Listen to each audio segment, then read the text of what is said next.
6-minute segment and 5 minutes of overdrive for callers to talk to our guest here today.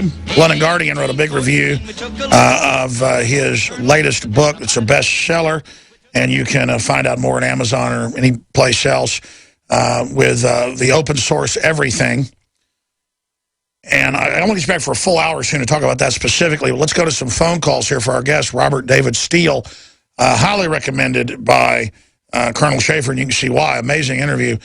Frank in North Carolina, thank you for calling. Go ahead. Oh, yeah, my phone's going crazy now. I got something I need to tell you, though. About 7 years ago, I was on MySpace, and I was communicating back and forth with a female police officer, NYPD. She eventually wrote a book, and I can only remember her first name, but she told me some information, and I can't recall. It's been so many years ago, I can't remember if it was off the record or what. But she said on the morning of 9/11, she was on duty. You know, she's got the badge, gun, you know, uniform, radio, all that. She said that it was very well known among the police department there that taken into custody were individuals with remote control detonators. And I said, well, how come this never made it into the media? This is many years ago when she told me this. I have not. No, sir, that was even on Fox News, and that was in New Jersey and other areas. Let's get Steele's take on that. Well, first off, 9/11 was we got 13 different countries warned us about 9/11 3 to 6 months in advance. And Dick Cheney used that to schedule a national counterterrorism exercise specifically to allow 9/11 to happen. Dick Cheney murdered 3,000 people in order to get his trifecta for going to war in Iraq. Larry Silverstein was briefed by the Mossad and put in the controlled demolitions. The FEMA Emergency Center was set up on the piers of New York the night before 9/11. Bottom line is that 9/11 was government complicity. It was a crime against humanity, and Richard Gage and the architects and engineers of 9/11 are finally gaining traction. And I am, with a great deal of pride, a 9/11 truther.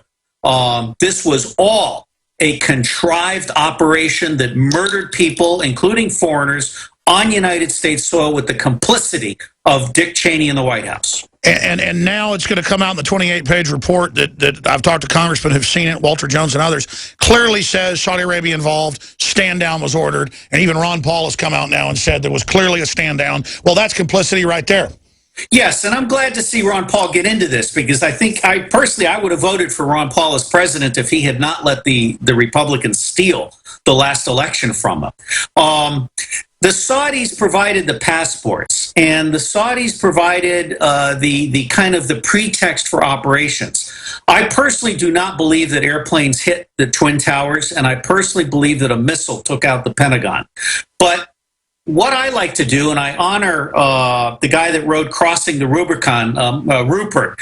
Michael Rupert. Yes, he may in fact have been pressed to suicide. But the bottom line here is, what I like to say is, I am absolutely certain 9/11 has not been properly investigated. I completely support Richard Gage's call for an independently funded investigation. And I have lectured in New York, and I have said, if you give me the 90 days of Larry Silverstein prior to 9/11, I will give you the entire plot. So are you saying, I know under Bluebeam and other programs they have giant hologram projectors. I'm not sure it was holograms as much as planes flying by, drones. There are multiple different kinds of things, including cloaking devices. I mean, we have some very advanced technology. Well, sure. I mean, I was told about that 20 years ago, and now they've admitted they got tanks and planes that are see-through. You were ahead of your time. But the bottom line here is the 3 buildings in New York came down with controlled demolitions. I don't care what hit them. Whatever hit them did not bring them down. They were brought down with controlled demolitions, and the Pentagon was hit. Well, undoubtedly, some of those planes look like they were cargo planes painted up, look like passenger planes. I don't know. Just we know the official story isn't true. We know that. We'll be right back in 1 minute. Talk to Chip and Tony and others. Just amazing interviewing our guests. 5betaiota.net. Stay with us. Using unparalleled research in the development of a synergistic formulation based around the key concepts of super oxygenation, the next level in cleansing is here. With key ingredients backed by real clinical studies, the new Oxy Powder, available through InfoWars Life, was invented during Dr. Group's research on the toxification of our bodies. Many herbal colon cleansers are harsh on the body and contain cheap and potentially dangerous ingredients, oftentimes full of synthetic fillers, GMOs, additives, or worse. Gently start cleaning your body with easy capsules that start working while you sleep. Oxy Powder does not require time off work, and there's no need for bad tasting concoctions. Instead, Oxy Powder slowly releases monoatomic oxygen into the intestinal tract and body. Experience the astonishing cleansing power of superoxide and ozonide technology. Go to InfoWarsLife.com or InfoWarsStore.com to get started with Oxy Powder, or call 1-888-253-3139. Coast to coast, direct from Austin. You're listening to the Alex Jones Broadcasting Network.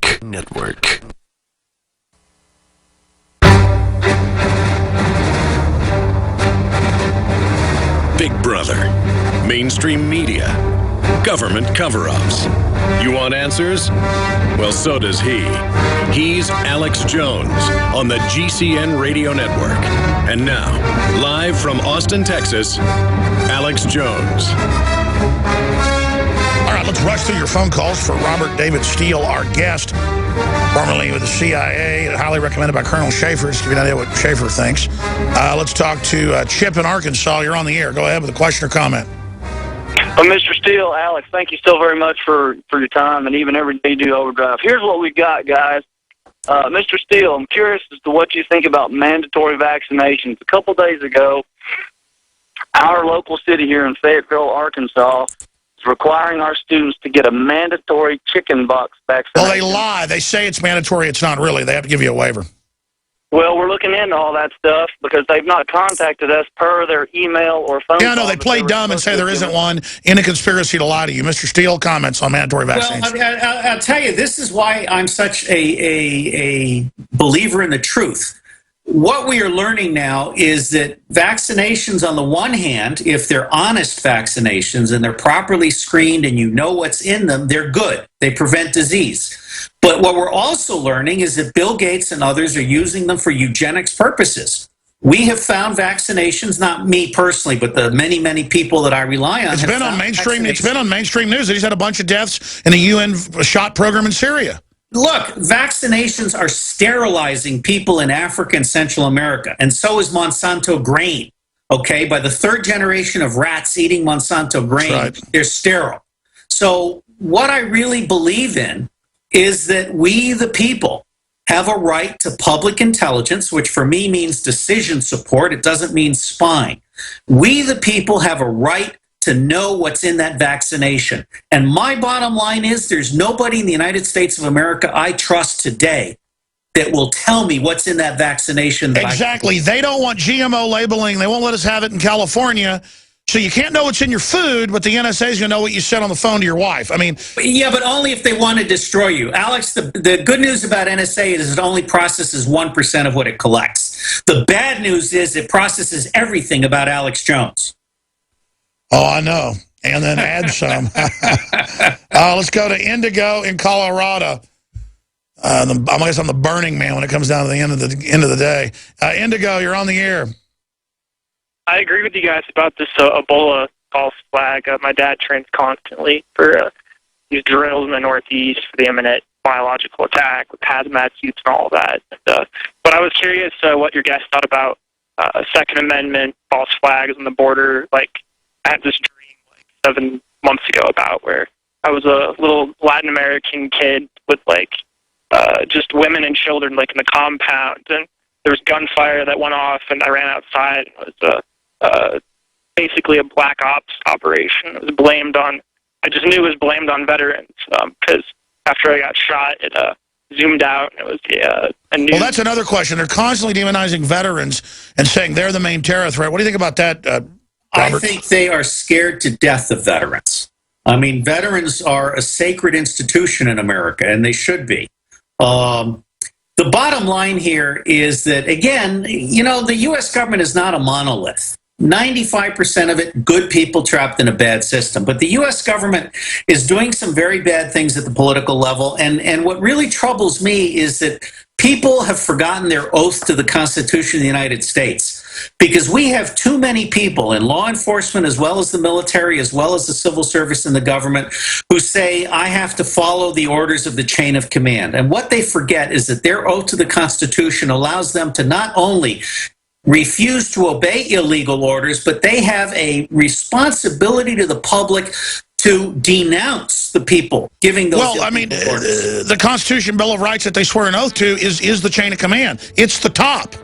But they don't see it that way. Too many people are taking the easy route out and saying, I either have to obey orders or resign, and if I resign, I have to keep my mouth shut or I'll lose my security clearances and I won't get a second job. There is a third path, and that third path is be true to the Constitution. Or turn into a total tyranny. Robert David Steele, great interview. Thank you so much for the time.